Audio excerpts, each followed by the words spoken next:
Welcome to the WHHI-TV Daily News. I'm Betsy McDaniel. As always, there's a lot to cover in the Low Country today, so let's get started with our headlines. Well, we knew it would be an Emily, and apparently Bluffton voters had little trouble deciding which Emily to vote onto the town council. In Tuesday's special election, Emily Burden won nearly 3 out of every 4 votes for the spot that was vacated when Larry Toomer became mayor. Unofficial totals have Burden with over 1,900 votes to Emily Mayor's 679. The numbers will become official on Thursday. Only 11% of Bluffton's over 23,000 voters took the time to cast ballots. While early voting in South Carolina's GOP primary continues, former Governor Nikki Haley is remembering, as she did when she was governor, how important the military is to our part of the Low Country. In a rally in Bluffton, she blasted former President Trump on his recent remarks about NATO and her own husband's military service. She also did not shy away from challenging her senior-dominated audience on the subject of the age and mental acuity of both Trump and President Biden. For his part, Trump held a rally Valentine's evening in North Charleston.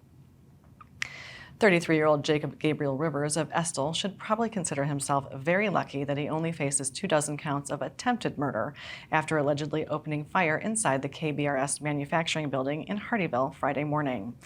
The incident injured 24 employees, but thankfully did not kill anyone. Investigators believe Rivers did have some affiliation with the kitchen and bath manufacturer, but they aren't sure yet whether he was targeting one person or not. Rivers was captured without conflict walking down Highway 17 soon after the incident.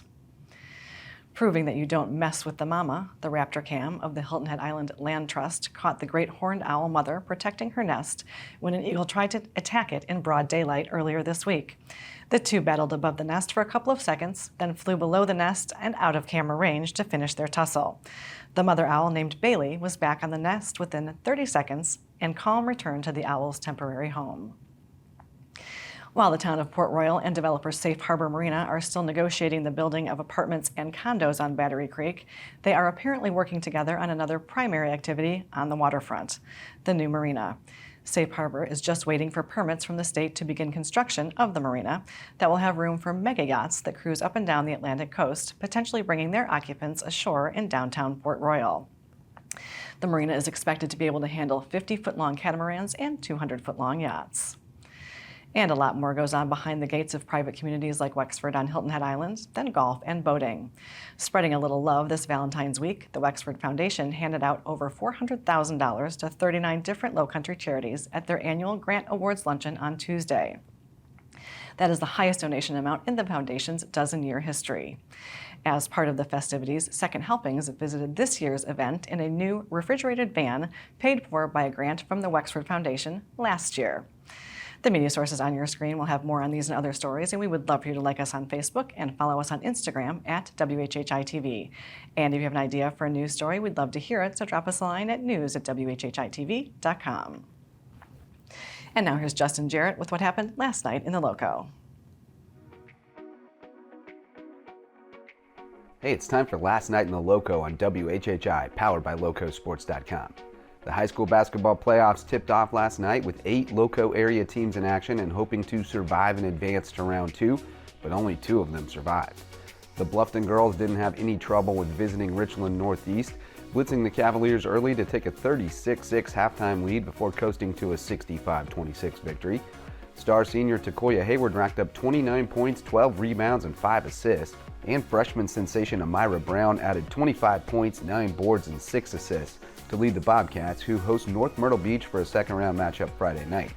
Heyward was our guest last night on the Lowco Hoops Report and gave us more insight into the Bobcats' 19-game winning streak and the emotions attached to knowing every game could be the last of her high school career, as well as her decision to play at Claflin University next season.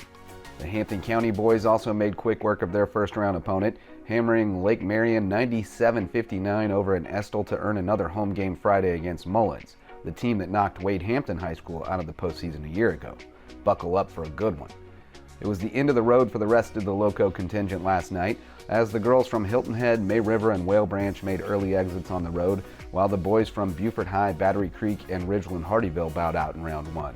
The Dolphins and Jaguars put up good fights on the road, though.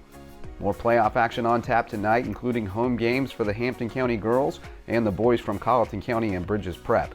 And the USCB Sand Sharks are back in the Cove for Peach Belt Conference matchups with Georgia College. For Lowco Sports and WHHI, I'm Justin Jarrett. Until next time, go Lowco. Thanks, Justin. Now let's find out what the weekend weather looks like with Maria. Thanks, Betsy. Yep, so taking a look ahead, we are going to have some nice weather throughout the rest of this week, and then we are going to see a little bit of rain as we get into the weekend, and then we're going to see a drop in temperature by the end of the weekend as well. But taking a look at Thursday, it's going to be sunny to partly cloudy, with Hillnet having a high of 65, a low of 46, Bluffton's a high of 68, a low of 42, and Beaufort's a high of 67 and a low of 44. The sunrise for Thursday is going to be at 7:06 and sunset's going to be at 6:08. Taking a look at the beach tides, low tide's going to be 8:28 a.m. and high tide's going to be at 1:31 p.m.